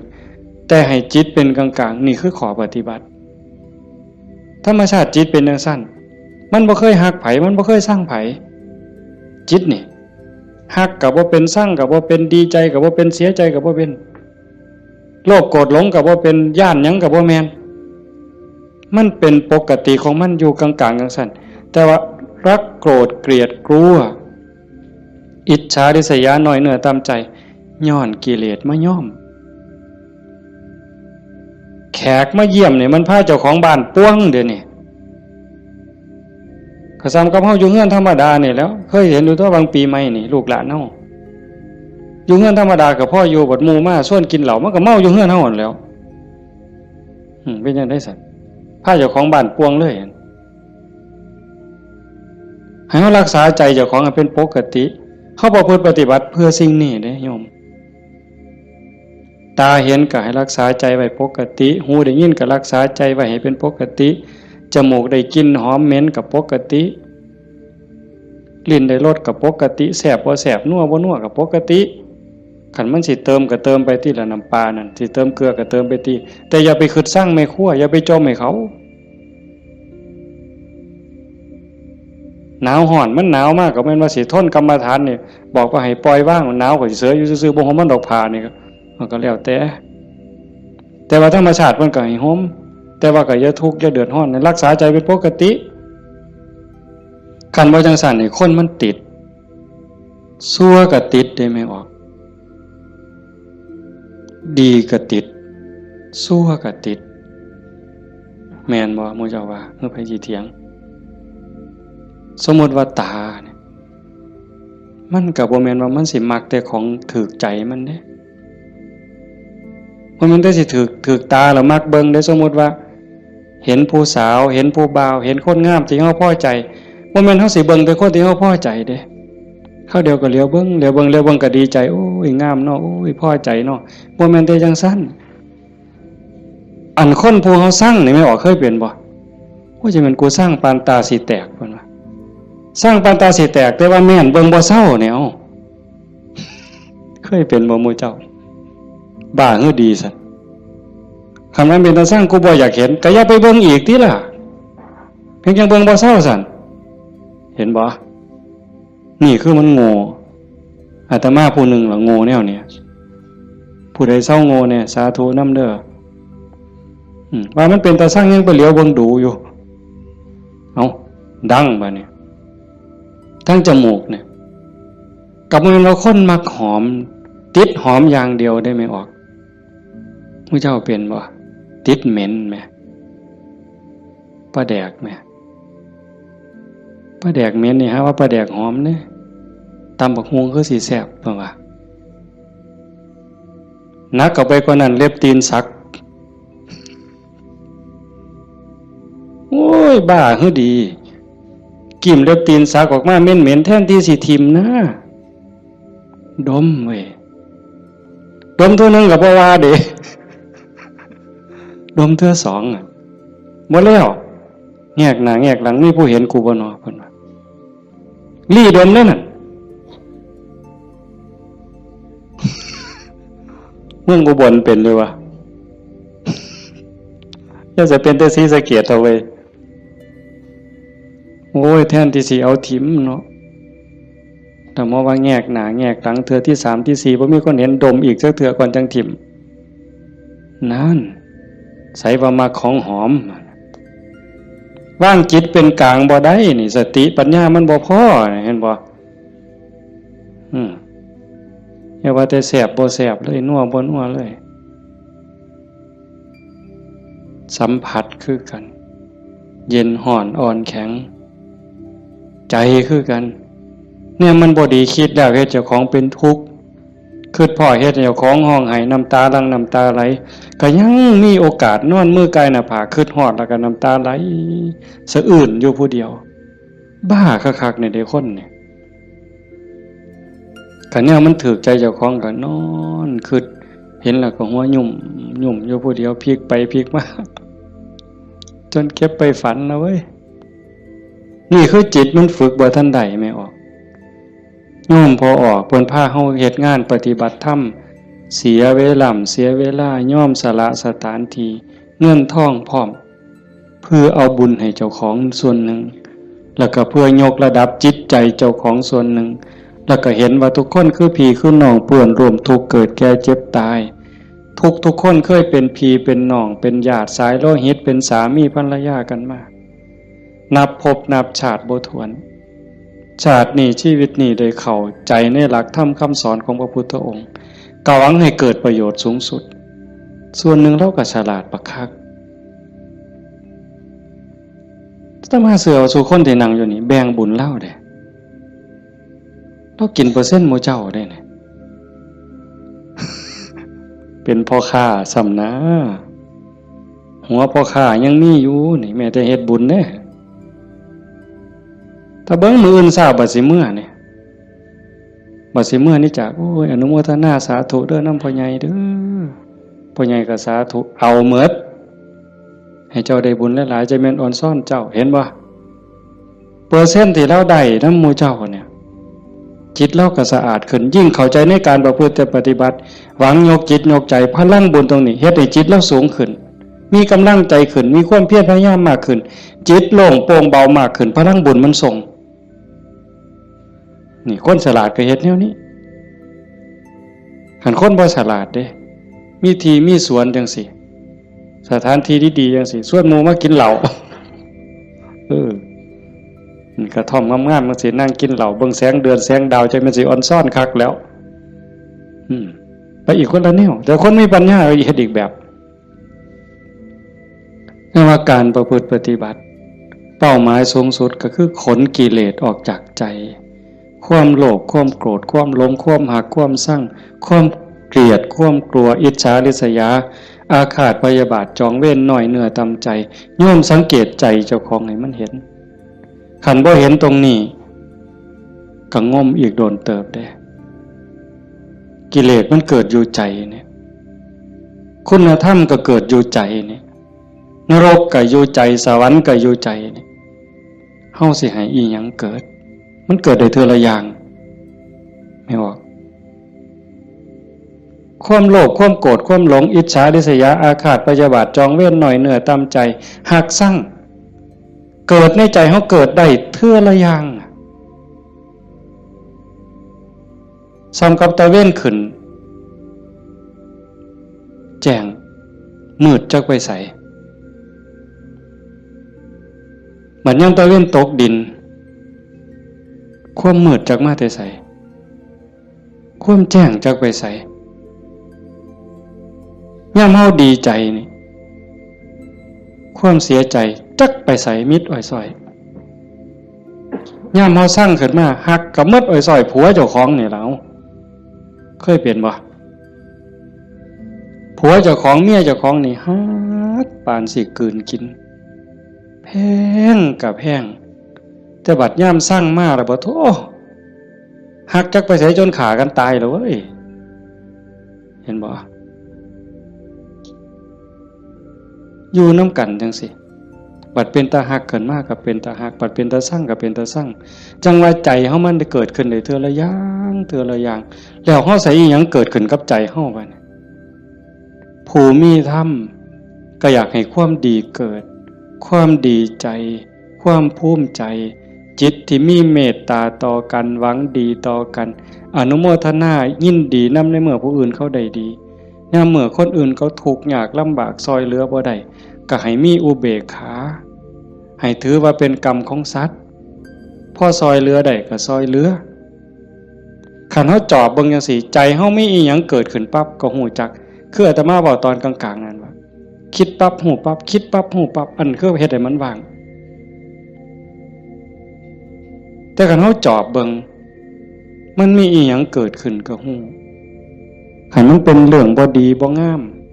ก็บ่ทรงบ่บวกบ่ทรงมันต่อบ่ร่วมคิดกับมันบ่ร่วมขบวนการกับมันเฮาจะเห็นซ่อมเบิ่งกันจากฮู้ว่าเจ้าของเป็นคนแนวใดก็จอบเบิ่งใจเจ้าของนี่เป็นคนขี้อิจฉาบ่เป็นคนขี้โลภบ่เป็นคนขี้โกรธบ่เป็นคนขี้น้อยใจบ่ญาติโยมต้องซ่อมเจ้าของด้วยบัดนี้ผู้เฮ็ดมาแล้วก็สาธุผู้บ่ทันเคยเฮ็ดก็ลองสังเกตเวลามันบ่พอโยมประเด็นสุดท้ายสิเว้านำเนี่ยเวลาของชีวิตเฮาเหลือน้อยผู้บางคนเข้าวัดมา10 ปี20 ปี30 ปี40 ปีผู้บางคนหลายกว่านั้นลองเบิ่งบัดเทียบเบิ่งวันเวลาที่เฮาเข้าวัดเข้าว่าปฏิบัตินำครูบาอาจารย์นับเงินทำบุญกันหลายแสนลองเบิ่งเด้นับเงินที่เฮาบริจาคทำบุญหน่อยแน่หลายแน่นี่เวลา20 30 40 ปีนี่มันเป็นแสนแล้วคันบริจาคเทื่อละ100เทื่อละ20เนี่ยเข้าหมดจักเหล้าตั้งแต่ใส่บาตรตั้งแต่ไปจังหันจังเพ่นเข้าห้อหมดจักเหล้าเอาผ้าเอาสาดเอาหมอนถวายวัดหมดไปหลายปานใดคันเราถึงแง่เป็นบุญแง่ความภูมิใจนี่โยมก็ภูมิใจบักคักเอาตัวนี้มาเป็นปีติจูงจิตให้เกิดความสงบก็ยังได้เป็นบุญได้เป็นจาคานุสติเนี่ยนำพาจิตไปสู่ความสงบได้อันนี้คือแง่ของบุญก็เป็นที่เพิ่งให้จิตให้ใจอย่างมหาศาลเลยล่ะไปแต่คันว่าถึงแง่ของการพัฒนาเป้าหมายของพุทธศาสนาในขณะที่เสียเงินไปหลายแสนแล้วหมดเงินไปหลายแสนแล้วหมดเข่าไปหลายเหล่าแล้วยกใจขึ้นบ่ใจเฮายกขึ้นได้ส่ำใดความโลภลดลงจักหน่อยบ่ความโกรธลดลงจักหน่อยบ่ความแข็งดีแข็งเด่นลดลงจักหน่อยบ่หือไปวัดแห่งแต่ไปผิดกันอยู่วัดขาดทุนได้นี่ครูบาอาจารย์มีสื่อมีเสียงลังเทื่อก็สิไปญาติกันเป็นที่หนึ่งมันมีอยู่เรื่อยเห็นอยู่หลายหมองโดยเฉพาะโยมฝ่ายอุบาสิกาเฮ็ดหยังก็อยากถวายหลวงพ่ออยากให้หลวงพ่อฉันของเจ้าของใส่ของเจ้าของผู้นี้เฮ็ดอยู่แล้วมีผู้ใหม่มามีการแข่งกันขาดทุนนี่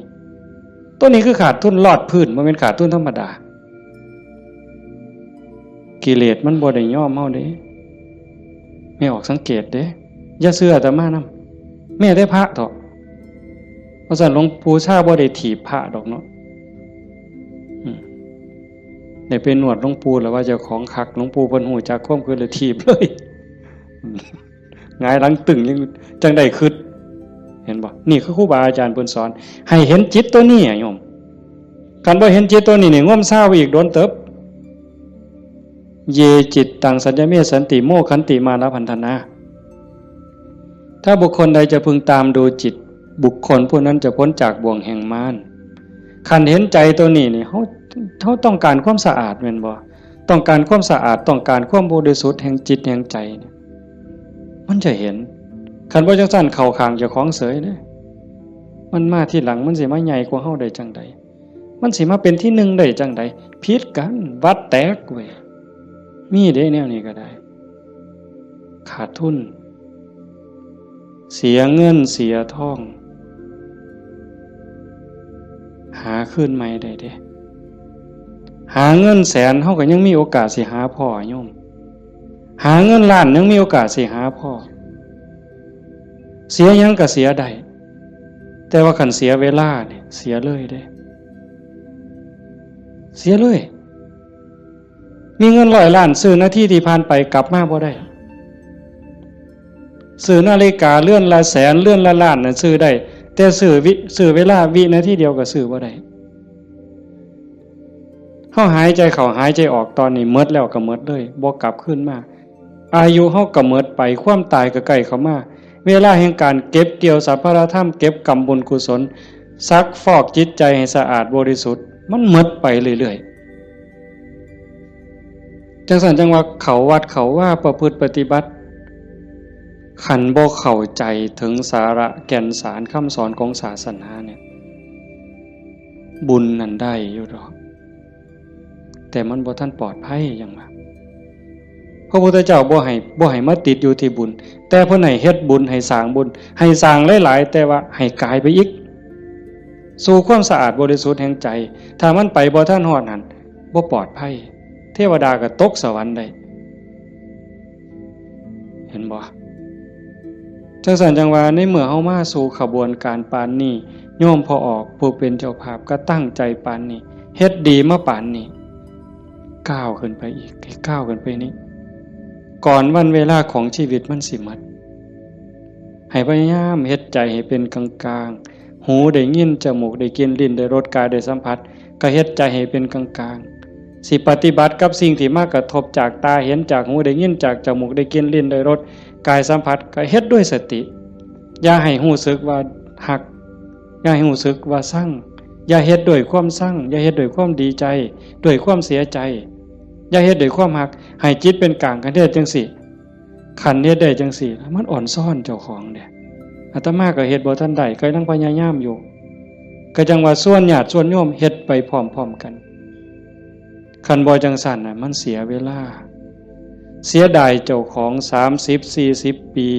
หมดเงินก็หลายแสนหมดข้าวก็หลายเหล่าหมดเวลาในการทำมาหากินเงินที่มาบริจาคข้าวของที่มาทำบุญก็หมดไปแล้วเวลาล่ะคันเอาเวลานั้นที่มาอยู่วัดอยู่ว่ามาสร้างน้ำทำบุญไปหาเงินหาทองมันก็ต้องได้ตื่มกันอีกหลายเติบมันจักเท่าแต่ว่าเฮายอมเสียสิ่งนั้นเพื่อสิแลกเอาสิ่งที่ดีที่สุดสิ่งที่ประเสริฐที่สุดก็คือใจเจ้าของเนี่ยให้ได้ใจที่มีความสงบใจที่มีความร่มเย็นใจที่เต็มเปี่ยมด้วยความเมตตากรุณายินดีมุทิตากับผู้อื่นใจที่เป็นอุเบกขาโตสติความระลึกได้แล้วก็อุเบกขาตัวว่างจิตเป็นกลางจิตที่เฉยเป็นสิ่งที่เฮาควรจะหาให้มันได้หาให้มันพอให้มันเจอก่อนลมหายใจสุดท้ายสิดับลงไม่ออกให้มันพอจิตนี่ก่อนลมหายใจสุดท้ายสิดับลงเพราะนั่นคือพุทธะพุทธะคือความสะอาดจิตที่สะอาดจิตที่สว่างจิตที่สงบ สะอาดจากหักจากสร้างจากดีใจจากเสียใจจากได้จากเสียจากบวกจากลบสว่างสวัยด้วยสติปัญญาหูเท่าท่านตามความเป็นจริง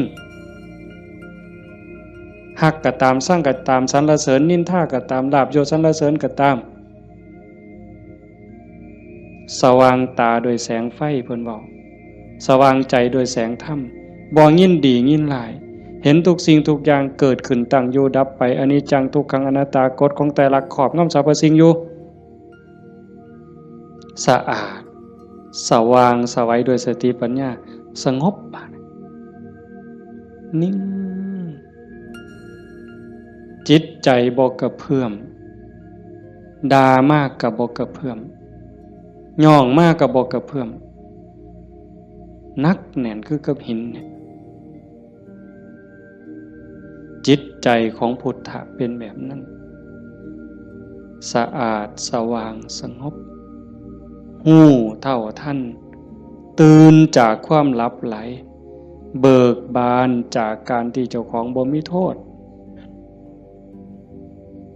ตรงนี้เป็นวิชาการของพุทธศาสนาเป็นหลักที่ชาวพุทธต้องปฏิบัติอันสิไปอ่อนว่อนบวงสรวงสวดแล้วก็ขอสวดแล้วก็ขอขันมันได้ซ้ำนั้นมันก็สิดีอยู่ขันมันได้พระพุทธเจ้าก็พาเฮ็ดแต่ตรงนี้ที่พระพุทธองค์เพิ่นสอน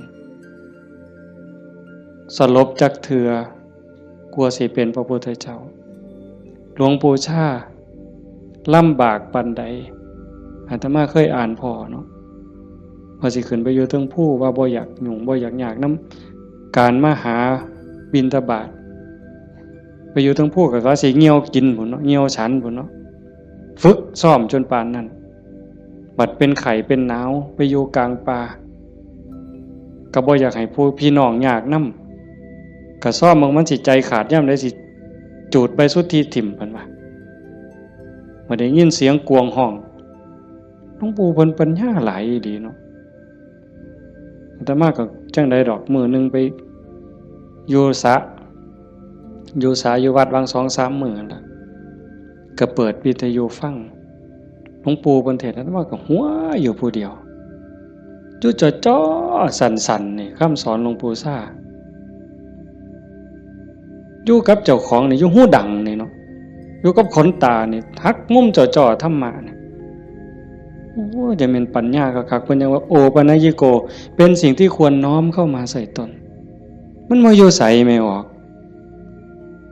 คันเวลามันสิเข้าใจมันสิฮู้เล็กๆน้อยๆนี่ดอกมันหูในเจ้าของมันเห็นในเจ้าของนี่โอปนัญญิโกเป็นสิ่งที่ควรน้อมเข้ามาใส่ตน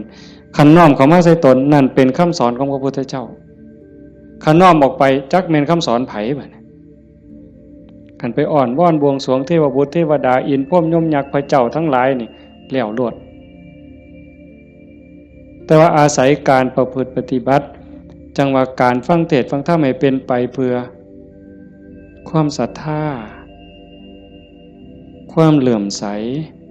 ศรัทธาปาสาทะวิริยะความภาคเพียรพระพุทธศาสนาเพิ่นสอนเรื่องความภาคเพียรวิริยะนะทุกขมัจเจติเฮาสิล่วงทุกข์ได้ก็ย้อนความเพียรพยายามของเฮาเองผู้อื่นเฮ็ดให้บ่ได้คันเฮ็ดให้ได้มีผู้วิเศษผู้ศักดิ์สิทธิ์ครูบาอาจารย์เป่าให้เสกให้ผู้ใดสิเกินพระพุทธเจ้าพระออกว่าไผสิเกินพระพุทธเจ้าในโลกในจักรวาลเนี่ยคันมันเฮ็ดแทนได้ทำพิธีเฮ็ดให้ได้พระพุทธเจ้าเฮ็ดให้หมดมื้อเช้าย่างบิณฑบาตหัวแต่ว่ามันก็หาเรื่องอยู่เลยปีชงเพิ่นว่าปีนี้ปีชงหยังชงกาแฟ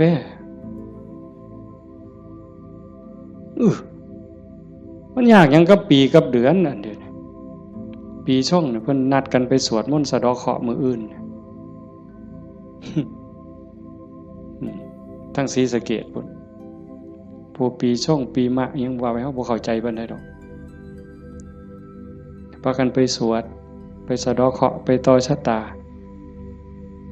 ไผสิเกินพระพุทธเจ้าก็ลองเบิ่ง ขันมันเป็นจังสันมันเฮ็ดจังสันพระพุทธเจ้าเฮ็ดมื้ออันไม่ออกมาเฮ็ดนี่ก็ต้องเฮ็ดให้เจ้าของสะเดาะเคราะห์ก็แม่นต่อชะตาก็แม่นเสริมดวงก็แม่นโดยการตั้งสติให้มันฮู้จักอีหยังผิดอีหยังถูกอีหยังควรบ่ควรตรงนี้ตรงมันแม่นพุทธะต้องเฮ็ดแบบนี้เพี้ยนมาจากภพจากศาสตร์คันเฮาบ่มีเชื่อเก่าไม่ออก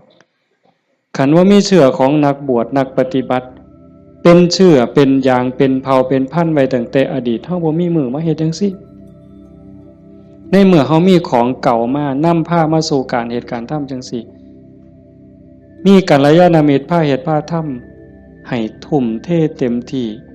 ถือว่าโอกาสได้เกิดมาเป็นมนุษย์ได้พบพระพุทธศาสนามีสติปัญญาหูดีหูชั่วหูผิดหูถูกยังมีสติหูอยู่จังสิเฮ็ดเต็มที่ก่อนมันสิหมดเวลาแล้วอย่าคิดว่าเจ้าของซ่าเด้ไม่ออกญาติโยมอย่าคิดว่าเฮาสิเฮ็ดบ่ทันตราบใดลมหายใจยังมีอยู่สติสัมปชัญญะยังหูผิดหูถูกเพิ่นว่าเฮามีโอกาสจนลมหายใจสุดท้ายจนลมหายใจสุดท้ายยิ่งเฮาฟังเทศน์ฟังธรรมอยู่บ่อยๆอยู่ประจำบัดจนหอดเฮาเจ็บเฮาป่วยเฮาใจสิขาดสิล้มสิตายสิ่งที่เฮาฝึกมาตลอดชีวิตทบทวนมาตลอดชีวิตหอดเวลานั้นมันจะว่างแม่นบ่แม่นก็แล้วแต่สิว่างว่ามันเอาบ่ได้แล้วร่างกายบ่แม่นของเฮาสังขารบ่แม่นของเฮาสรรพสิ่งในโลกบ่แม่นของเฮาดินดอนตอนหญ้าบ่แม่นของเฮาแม้แต่สังขารร่างกายก็สิทิ่มอยู่ไว้ๆนี่ว่างเด้ปล่อยเด้ตัวอย่างที่อาตมาได้พบมาญาติธรรมวันที่9 พฤศจิกายนอาตมาว่าจะพาไปสวดมนต์ที่พระใหญ่อำเภอเขืองในเพิ่นนิมนต์ไปเทศน์ก็เลยประกาศชวนญาติชวนโยมไปญาติธรรมกลุ่มหนึ่งผู้เฒ่าหน่อยที่สุดก็60แต่ส่วนใหญ่70ขึ้นไปเกิดอุบัติเหตุโยมอาจจะได้ยินข่าวอยู่ว่าจักรถสิเลี้ยวเข้าพระใหญ่เขื่อนเพื่อเขื่องในเลี้ยวเข้าไป2ขั้นหน้าไปติดหลุมสิลงจากทางลาดยางมันมีหลุมก็คอยหยอดขั้นหน้าคอยหยอดขั้นหลังก็จอดนิ่งๆรถวัดป่าใหญ่เมืองอุบลแล่นมาต่ำเข้าเต็มลำหลังหัวเก๋งนั่นคนอยู่ทั้งหลังนี่7อยู่ทั้งหน้า2คนทั้งหน้า2บ่เป็นหยังแต่อยู่ทั้งหลัง7คนนี่ฟ้องลงรถตาย3บาดเจ็บหนัก4เป็นจังได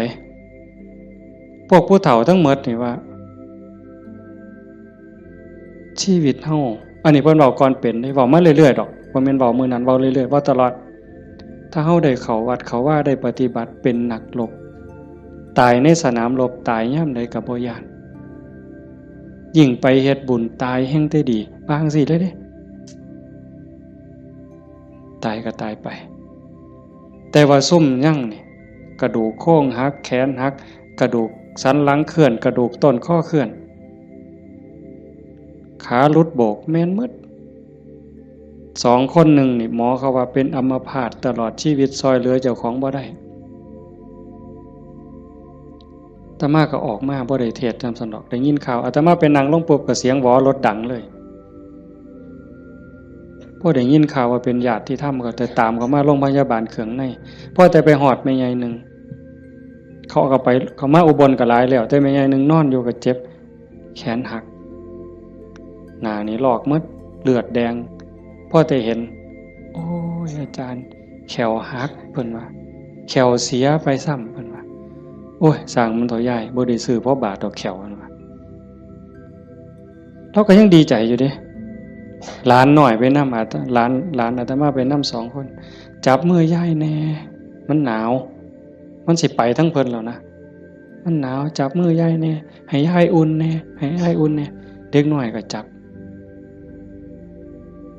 ผู้คนก็บ่ฮู้เรื่องสลบไปบัดพ่อใหญ่นึงบัดกระดูกหัก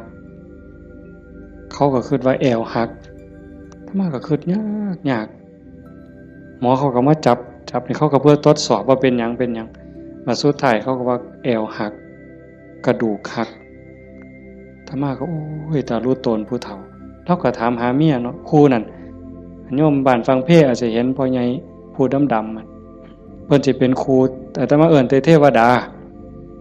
ตาบ่เห็นห่วงดอกผู้เฒ่าขี่รถมาเกือบ20กิโลรถซาเล้งเพิ่นมานั่นเพิ่นก็ถามหาเมียเพิ่นอาตมาก็บ่ได้ปากดอกแต่หมอไปนำนั่นเพิ่นเว้าก่อนยายเพิ่นก็ถามหาตาอยู่จริงๆเขาไปอุบลตายก่อนหมู่ยายนั่นหมองหมอนเป็นตะเงิดหลายบัดนะอาตมาเยี่ยมอยู่โรงพยาบาลสรรพสิทธิ์ไปเยี่ยมเฒ่าผู้ชายหันก่อนโอ้ยอาจารย์บ่แม่นของเฮาจักอย่างเพิ่นว่าเด้บ่แม่นของเฮาจักอย่างบอกบ่ให้เจ็บมันก็เจ็บมันอยากเป็นหยังมันก็เป็นบ่แม่นของเฮาจังแม่นน้อเพิ่นว่าหลงว่าของเจ้าของมาตั้งโดนอันนี้ก็ตัวนึงหลังจากนั้นมาเยี่ยมแม่ใหญ่ผู้กระดูกข้อเคลื่อนกระดูกสันหลังเคลื่อนอันนี้หมอก็ว่าเป็นอัมพาตตลอดชีวิตบัดนี้ถ้ามาฮอดแล้วเว้าแม่ใหญ่นี่แล้วเว้าอีหลีน่ะเว้าแผ่วๆๆๆเสียงดังเว้าแต่กรรมฐานแล้วเว้าหยังดอกโอ้ยบ่ย้านจักหน่อยอาจารย์เพิ่นว่า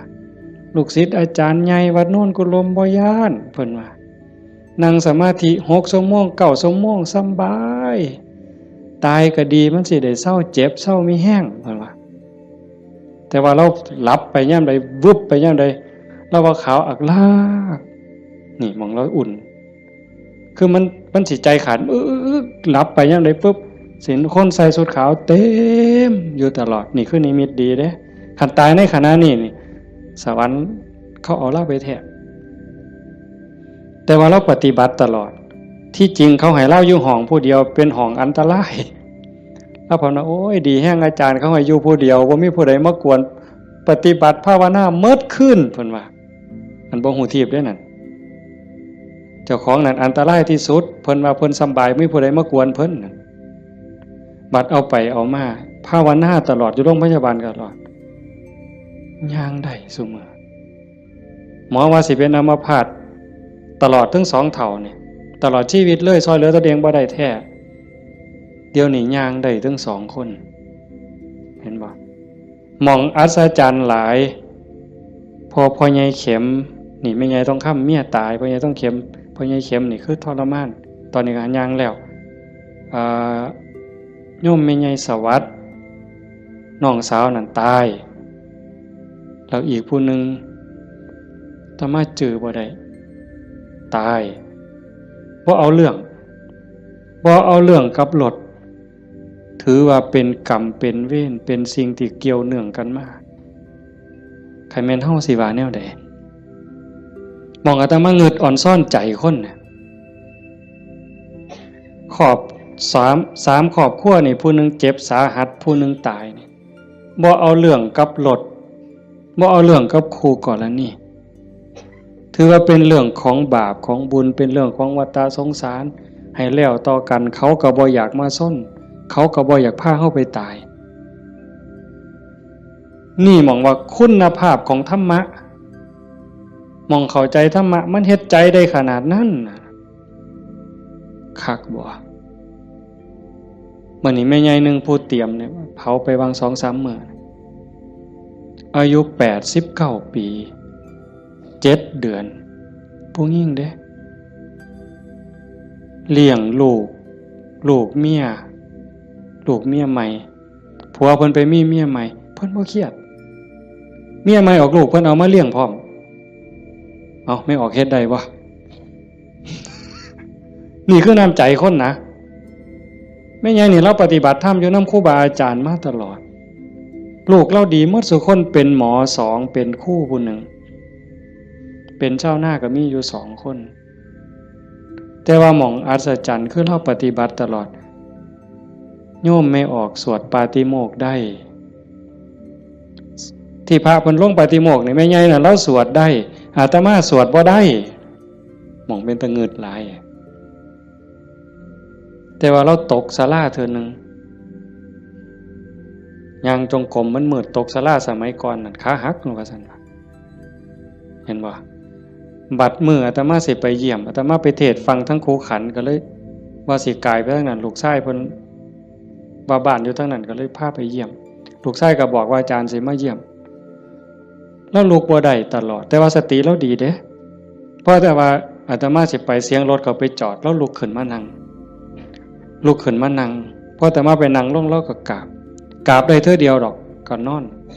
มันวิ่นหัวปานนั้นเราก็เว้าธรรมะโต้ตอบได้ทุกเรื่องสติบ่ขาดลูกหลานจักว่าเท่าใดมาเต็มเฮือนแล้วจำได้ฮอดซุมบ่นุ่งผ้าว่ามันชื่อหยังนิสัยมันดื้อบ่ดื้อแล้วฮู้ผู้นี่หมองลูกหลานไว้ย่าย่ายอยู่อีกเด้อโอ้ยมันทุกข์มันยากบ่อยู่ดอกอยู่น้ำหลานอีกแน่อยู่โดนแล้วผู้นี่มัดมือสิใจขาดหลานผู้เรียนอยู่จุฬากำลังขึ้นรถลูกชายว่าย่าถ่าหลานในเด้อหลานกำลังขึ้นรถโอ้ยถ่าบ่ถ่ามันก็บ่แม่นแม่วะแล้วว่าเป็นเรื่องของเพิ่นว่าเห็นบ่เป็นเรื่องของเพิ่นบ่แม่นเรื่องของย่าหมองคักหลายว่าแล้วตายนั่นแล้วนอนแต่แข้งข้างขวาเลียนแบบพระพุทธเจ้าเลยสติจำได้มือสิตายแล้วกินข้าว3เทื่อได้กินข้าวปกติเว้าได้ปกติเพียงแต่ว่านอนไปแล้วก็มาหลับเอาตอนมาดับไปตอนตี 4คนตายลูกนี่เป็นหมอ2แล้วก็หลานเป็นหมออีกผู้นึงมันบ่เข้าในทฤษฎีอะโยมพวกนี้อยู่นำคนตายมาตลอดลูกหลานสาวอยู่ห้องชันสูตรพลิกศพพร้อมคนตายเขาพิสูจน์ว่ามันจะเย็นไม่ไงนี่แล้วอุ่นบัดเนี่ยตายไปแล้วจากตี 4กว่าๆจนฮอด 5 โมงเช้าเอาเขาลงแล้วยังอุ่นอยู่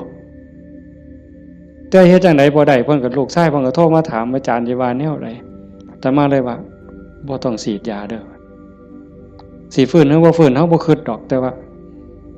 บ่ต้องฉีดยาก็บ่ฉีดอยู่จักมือหลายมือเติบ4-5 คืนพุ่นล่ะแต่มาก็บ่เจอบัดฮอดมื้อสิเผาบัดเนี่ยลูกชายเพิ่นก็โทรมาถามประมาณ3 โมงกว่าอาจารย์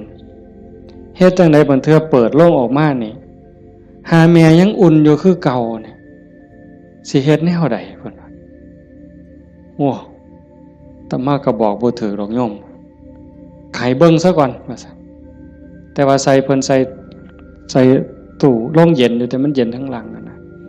อาตมาก็เลยว่าเอากันจัก 4 โมงก็จังถอดปลั๊กออกเบิ่งเด้อถอดปลั๊กออกเบิ่งเพื่อให้มันปรับสภาพเพราะว่าตัวเย็นนี่มันอาจจะเป็นจากเครื่องใส่ไฟฟ้าหอดประมาณเฮาจะออกประมาณบ่ายโมงก็หากะลามันอุ่นมันยังอยู่ก็จังว่ากันอีกเทื่อนึงบัดสุดท้ายก็แม่นหมดอยู่ดอกเพิ่นว่าอาจารย์ประมาณเที่ยงนี่เพิ่นโทรมาก็บ่เย็นปานใดแต่ว่าย้ายบ่แข็งเพิ่นว่าเย็นอยู่แต่ว่ามันบ่แข็งคือทั่วไปคันจังซี่ก็หมดไปตามธรรมชาติก็เฮ็ดไปเด้อคือที่เว้าให้โยมฟังนี่หมายความว่าอย่าให้เราปฏิบัติมาตลอดจิตใจเราดีแล้วงามบ่เคยด่าไผจักเทื่อลูกว่าลูกเมียใหม่เขาผัวก็อยู่นำเมียใหม่นี่เอาลูกมาเลี้ยงแล้วก็ป้อนข้าวทอกันนี่เลี้ยงซ่ากันป้อนปลาป้อนข้าวก็บ่ให้ลูกเจ้าของคำใหญ่กลัวเด้คำทอกันอาบน้ำให้ก็คือกันสอนก็คือกันฮักทอกันใจคนน่ะมันจังว่าคันมันได้ฝึกได้ฝนมันมีธรรมมันก็สุดยอดอยู่นี่โยมพ่อใหญ่พาเฮาประพฤติปฏิบัติเฮ็ดงานจังซี่เฮามาประพฤติปฏิบัติสูงสุดก็เพื่อยกจิตยกใจเด้อสรุปตรงนี้เด้อบุญนั่นเป็นของตายจังได๋เฮาก็ได้เต็มที่อยู่แล้วแต่สิ่งสำคัญน่ะให้ยกจิตยกใจเจ้าของให้มันสูงขึ้นจากอำนาจของความโลภความโกรธความหลงความอิจฉาริษยาอาฆาตพยาบาทจองเวรน้อยเนื้อต่ำใจเฮาสิเอาชนะมันได้เฮาสิสูงขึ้นกว่าอำนาจของกิเลสได้ย้อนโยมสังเกตใจเจ้าของย่ามตาเห็นหูได้ยินจมูกได้กินลิ้นได้รสท่านเฝ้าไปเสื่อมันอย่าไปหักไปสร้างน้ำมันนิ่งแล้วสังเกตความรู้สึก สังเกตความคิดสังเกตความรู้สึกถ้ามันเอียงไปทั้งโลภหลายก็บอกว่าเจ้าของนั้นขี้โลภหลายอยู่ค่อยถอนออกหัดบริจาคหัดแบ่งหัดปันถ้ามันโกรธหลายเห็นอันใดผิดหูผิดตาแล้วงุดงิดห้นหวยขึ้นเป็นตาสร้างขึ้นมาหูจากมันปรับแล้วก็หูจากเมตตาเขาก็คือเฮานั่นล่ะเขาบ่ทันหูเขาจึงเป็นจังซั่นหูจักให้อภัยฝึกไปคอยยกระดับดวงจิตขึ้นมาให้เข้าใจว่าพระพุทธเจ้าบ่ได้สอนให้เฮาทุกข์พระพุทธศาสนาสอนให้เฮาพ้นทุกข์โกรธก็คือทุกข์โลภก็คือทุกข์หลงก็คือทุกข์เป็นเหตุให้ทุกข์เฮาก็ต้องดับเหตุมันเฮ็ดให้จิตใจเป็นกลางๆหักผู้อื่นคือหักเจ้าของหวังดีต่อผู้อื่นคือหวังดีต่อเจ้าของนั่นจิตใจเฮาจะดีขึ้นงามขึ้นมื้อนี้สมควรแก่การเวลาใส่เวลามาหลายเติบชั่วโมงหนึ่งกับ40กว่านาทีเนาะสมควรแก่การเวลาท้ายที่สุดก็ขออนุโมทนาสาธุกับญาติโยมผู้เป็นเจ้าภาพผู้เป็นเจ้าของสถานที่และก็ญาติธรรมที่มาจากที่ไกลมาร่วมประพฤติปฏิบัติบำเพ็ญบุญบำเพ็ญกุศลยกระดับดวงจิตดวงใจของเจ้าของให้สูงขึ้นงามขึ้นท้ายที่สุดก็ขออาราธนาอ้างอิงเอาอำนาจแห่งคุณพระศรีรัตนตรัยคุณของพระพุทธเจ้าพระธรรมพระสงฆ์และอำนาจแห่งบุญกุศลคุณงามความดีที่มีทั้งหมดทั้งมวลในสากลและจักรวาลจงหลอมร่วมเป็นตบะเป็นเดชะเป็นพลวะปัจจัยอำนวยหนุนส่งให้ญาติโยมสุขสุขคนจงเป็นผู้แกล้วกล้าอาจหาญร่าเริงในการสร้างบุญสร้างกุศลสร้างคุณงามความดีให้ยิ่งขึ้นไปให้เป็นผู้เจริญงอกงามในจตุรพิธพรชัยคืออายุวรรณะสุขภละปฏิภาณธรรมสารสมบัติให้เป็นผู้มีสัมมาทิฏฐิมีโอกาสประพฤติธรรมปฏิบัติธรรมให้ได้เข้าถึงธรรมที่บ่ทันได้เข้าถึงได้หูแจ้งธรรมที่บ่ทันได้หูแจ้งจนสามารถนำตนให้พ้นทุกข์ปรารถนาสิ่งหนึ่งประการใดหากเป็นไปโดยชอบประกอบโดยธรรมก็ขอให้ความหวังความปรารถนานั้นจงสำเร็จทุกประการมีความสุขกายสุขใจโดยทั่วกันทุกท่านทุกคนเทอญ